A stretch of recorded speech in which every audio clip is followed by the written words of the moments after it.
Hello and welcome. Magnus Protocol episode 13 has dropped, which means it's time for another review. It's time for my thoughts on Magnus Protocol 13 Futures.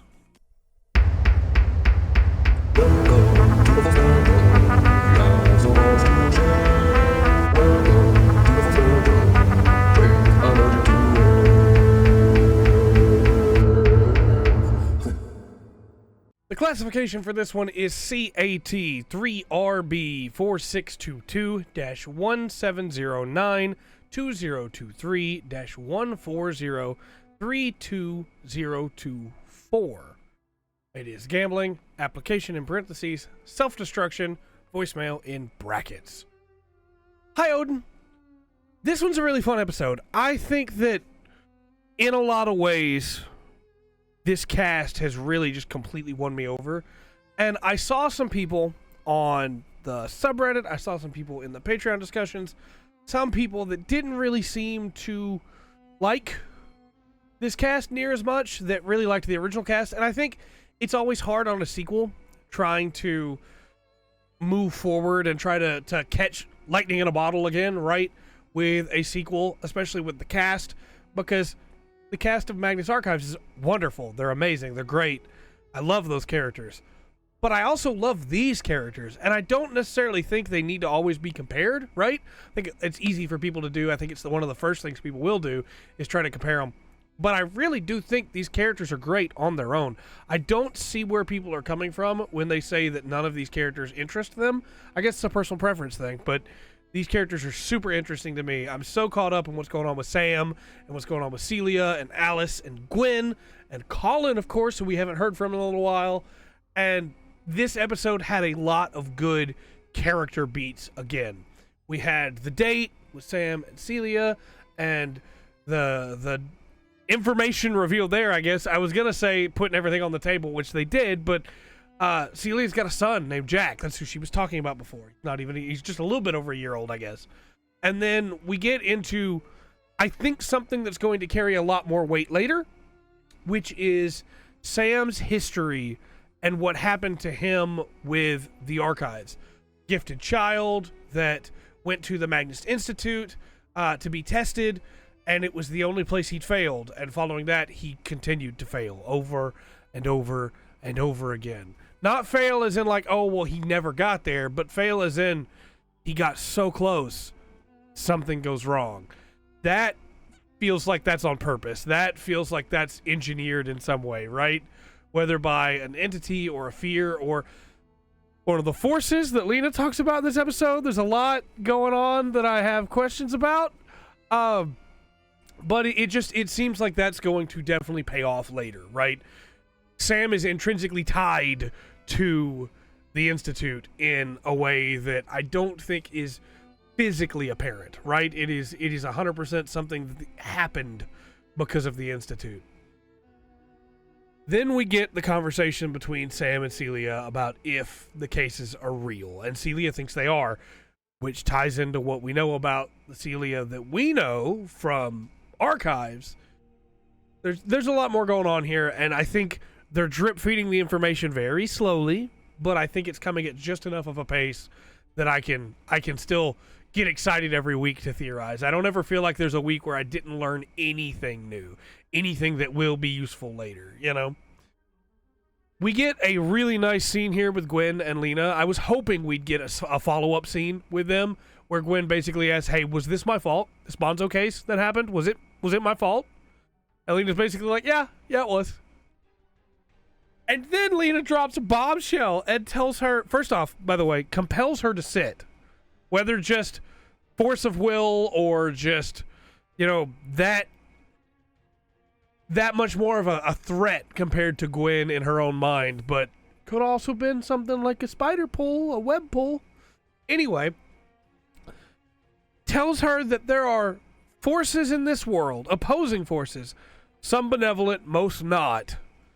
And that in order to keep the wheels turning, they have to monitor and balance these forces, and that they're managing the bad guys. So much here. are there also good entities, or is she just talking about other departments that are trying to do good, especially like of the OIAR, right? There's so much. There's so much to break down from this, but just the idea of they're trying to manage these creatures, right? They're taking what was wild and are taming it as best they can to be able to control it and keep it manageable. They're sacrificing people to it, like Bonzo, for instance. They're feeding people to Bonzo to keep him sated and keep him satisfied so he doesn't just go on a rampage, I'm guessing. It got me immediately excited because it's never worked, right? It works for a little while, and eventually those things get out. And we already know one of something is already out. Is it benevolent or not? Because of Alice and Sam going to the archives, the Institute. What are these benevolent forces? I'm probably looking too much into it, and she's probably just talking about the people that are trying to do good in the world versus the people that are trying to control the evil in the world. But if there are benevolent ones, are we going to get to see them? There's been a lot of talk that I've seen in forums and on Twitter and things like that of people saying that, you know, maybe the entities haven't just splintered, or maybe they haven't just shifted. Maybe this is just something else entirely. We'll see. I feel like the entities are still involved in some way, and I feel like the case that's mentioned here today is the corruption, most likely. But we're going to get into that in a minute, because I do want to touch on, before we talk about just the case, I want to touch on the interaction at the end of the episode, which is Sam and Alice, as Alice tries to ask about how the date went, and Sam hurts her feelings by telling her they need to keep it more professional. Because Celia did ask about her, and I understand what he's thinking, but he said it in a really poor way. And you get the really sad Freddy chirp when Alice says that she's just happy that Sam is happy. Sam gets all worked up about the fact that the cases might be real, and Alice puts him in his place again of like, hey, you signed the agreements. You can't talk about it. Shut up and get back to work, man. What else can he do? He's not happy about it, but, you know, what else can he do? And then we get to the case itself, which is, it's gambling against himself. Darian here gambles against himself with insider trading, right? It really feels like a corruption case to me. I could see the case being made for it's the web trying to play the odds, but it really feels like it's corruption. You know, everybody knows the phrase, the root of all, the love of money is the root of all evil. It really feels like money corrupted here. The love of money, right? He needed more. He wanted more. He always had to have more. And he wasn't afraid to tear himself apart to do it. And if they fractured off, gambling could be its own thing, right? I don't mean to get like all spiritual or like, spiritual's not the right word. What's the word I'm looking for? Like, I'm not trying to take like a high horse here and say that, you know, well, gambling's the problem. No, I think everybody has a small like desire in them, and that builds back to the desire theory we talked about before, to take a risk every once in a while, to do something a little bit more risky than they should. How many times have you seen somebody with something in their hand and they start tossing it, you know, like little things like that. But if there's an entity or a force or a creature that is making that worse, because gambling is an actual like classification in the system here, there could be more cases of that. It's hard to say, but it got me excited because we know about the dice, and technically before with the end it was gambling with the dice. So this could also be an end statement, but I think it might be more than that. I've had a couple different commenters that have fussed at me for still trying to look at it in Magnus Archives terms. We'll see. I am firmly in the camp of they fractured. They're smaller now. There's a bunch of smaller entities. I like to box things into boxes to compartmentalize everything, I guess. But I understand that right now we still don't have all the answers to be able to do that. So I could be trying to put a square peg into a round hole or a triangle hole, you know. But we'll see. But the last thing I want to touch on with this is the insectoid chittering. The metallic insectoid chittering right at the end.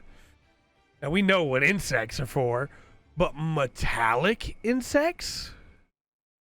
Obviously, that was the adjustments department. It came to make its claim for this man that had cheated death, which, again, makes me think it could be an end statement.